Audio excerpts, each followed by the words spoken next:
Hi everyone, I thought I would video dismantling an old friend, this wonderful Vulliamy regulator, month duration, one of the finest Vulliamy regulators known.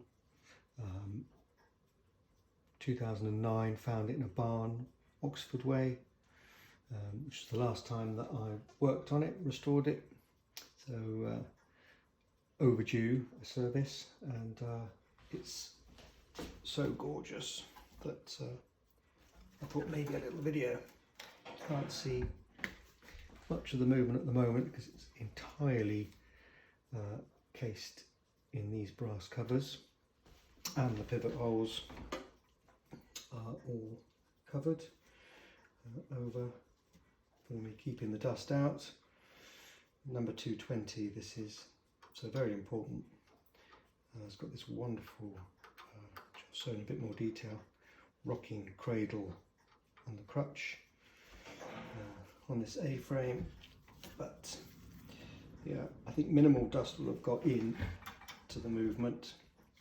In fact, we'll have a look, but because of the dust shutters, but it is time.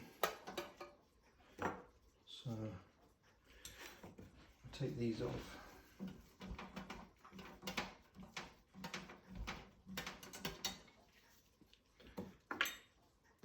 I've got no idea how long this video will end up being, but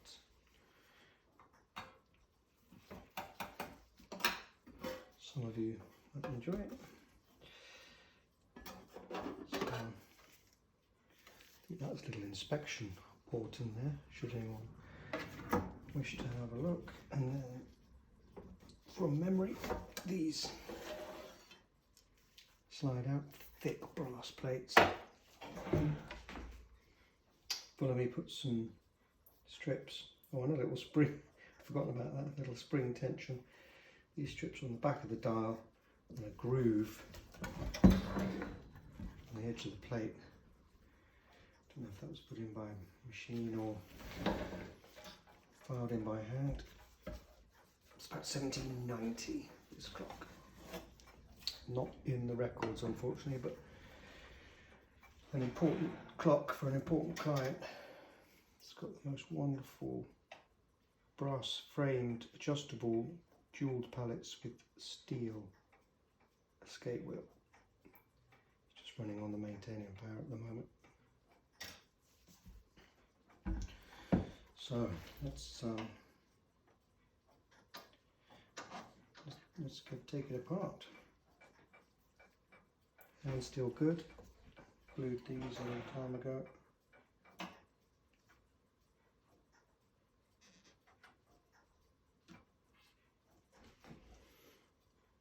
Visual hands.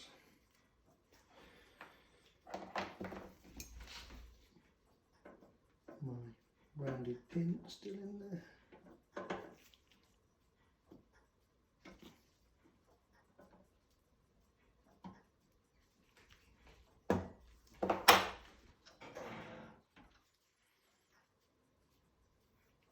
That is a superb hand. Simple, you know, it's just a straight hand, but you won't be able to see on the video, but beautifully shaped, rounded boss. Right, what's this dial screwed on?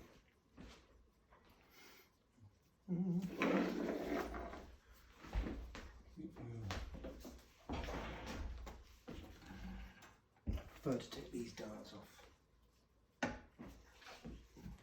this way.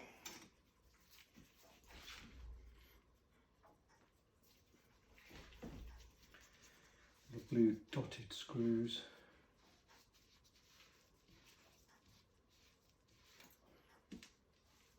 I'll keep these in order, put them back where they came out.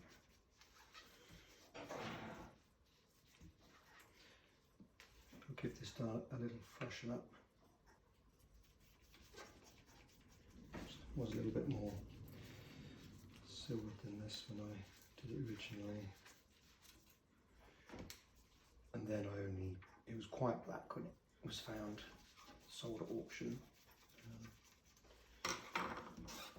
So we'll just cream of tartar it.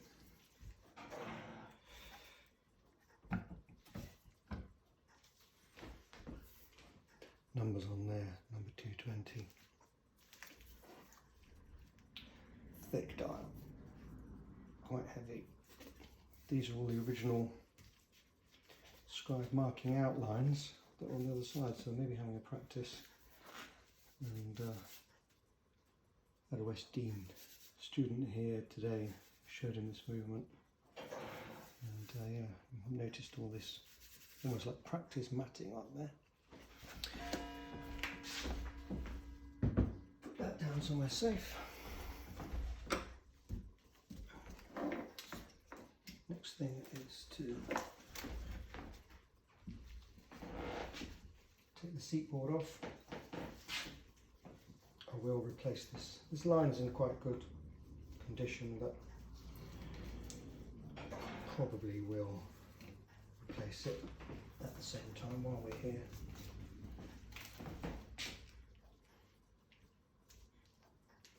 Original pulley. Everything about this clock is original. It's actually really clean inside from what I can see. So those dust covers really done their job. But no doubt the oil is gone off a little bit.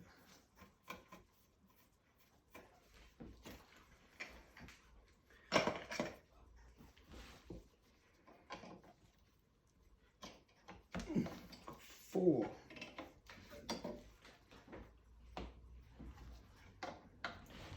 Two, sorry, that's for the A-frame. You don't have to worry about 2 bolts holding this movement in. 2 brackets.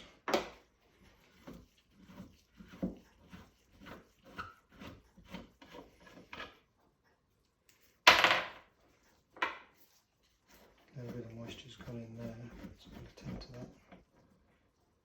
Not that one, that's right, just the 1 bolt.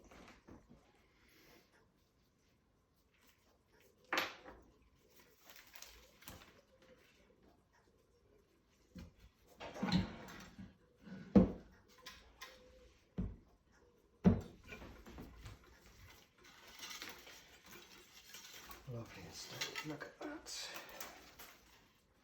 Original seat board, A-frame support for the pendulum. All these clocks of this, good ones of this period have.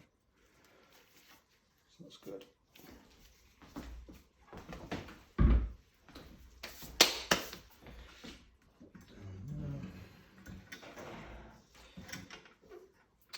I think those were missing when I originally did this clock. They are a good idea. Because this is such a wonderful escapement. You don't want to bash the pallets into the escape rail.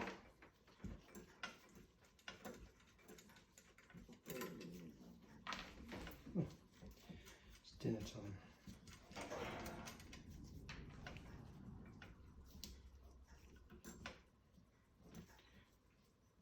These are always so beautifully tight. You have to take them off straight or they don't come off. Double pinned. End screw, jeweled, on the pallet arbor, jeweled on the scope rail.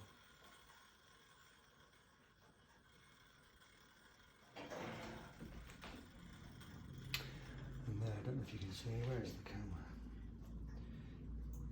Absolutely wonderful. Agate, I think, jeweled pallets. That's the beat setting. This cradle in there, which I put lignum vitae in, so it had what appeared to be a 20th century material in there, which I have still got all this time later, since 2009. Got my little drawer bits, not quite sure what that is, and it was starting to split where it was screwed in. Some kind of composite, sort of laminated, but kept it. Always keep these things, and I put lignum in there, which is been working well, and I'm happy to say no signs of any wear on there at all.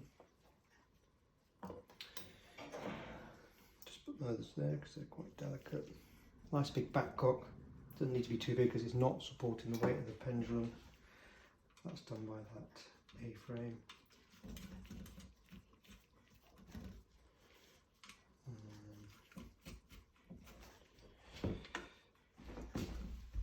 How did I put these in originally? Just threaded on, aren't they?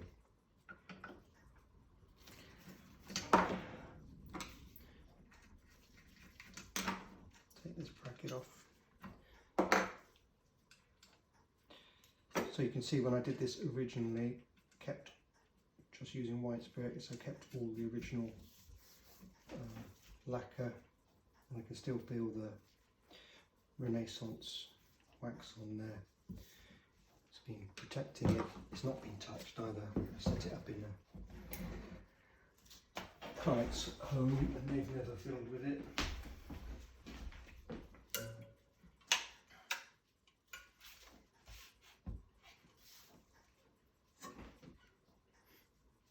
Our wheel, adjustable.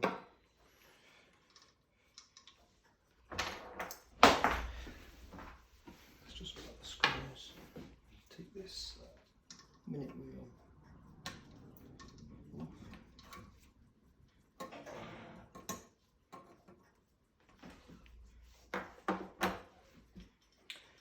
And this lovely easy knocker.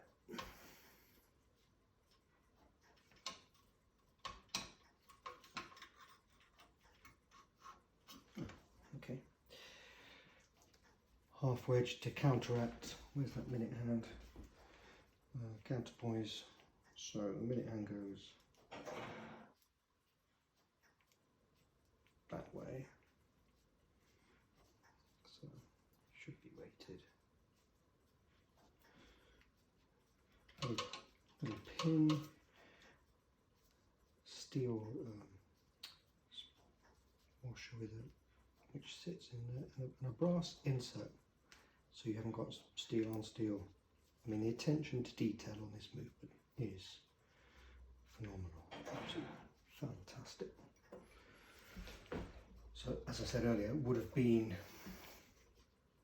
a commission to Vulliamy. The pair to this, the matching one, 330, which probably wasn't made 100 clocks apart. Just for some reason why Vulliamy decided to number them that way, is in Buckingham Palace, down the hall from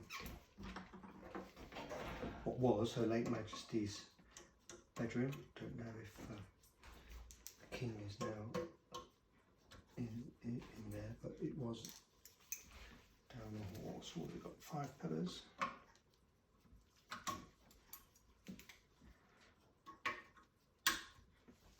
Front plate, you might notice, a lot cleaner than the back plate because this is sandwiched in between the dial, so over time this has never really had any oxidisation get to it because it's so well sealed.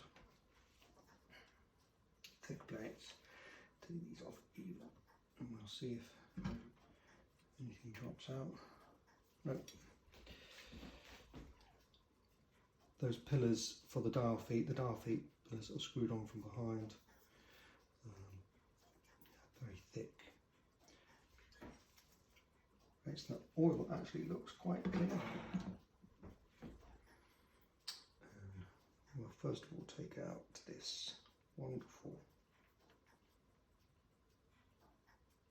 Yeah, that's clear. Arbor and steel. Sorry if I'm in a funny position, I can't see the camera. That lovely steel scape wheel, which is working with those jaw pallets. Fantastic. Don't know why they didn't make more steel scape wheel. Well, harder to cut, but I mean there is no wear on the tips of those teeth that I can see. Tiny amount of wear in the pinion, but very minimal. So that's all good. Let me just get a little tray.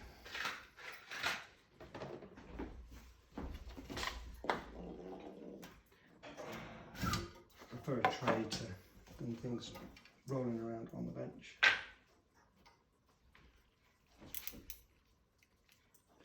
Yeah, but that has gone black, look. You can see. So even with all that, it would have been very clean when I put it together. There's no wears, no scoring, so we've got to it in time, so that's all good. But it is a bit discoloured now, the oil. Intermediate wheel.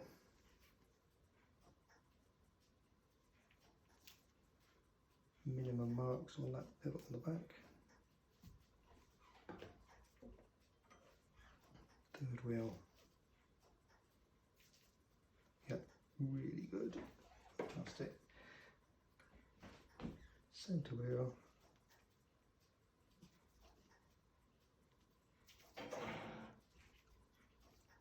Looks the same as when I polished it in 2009.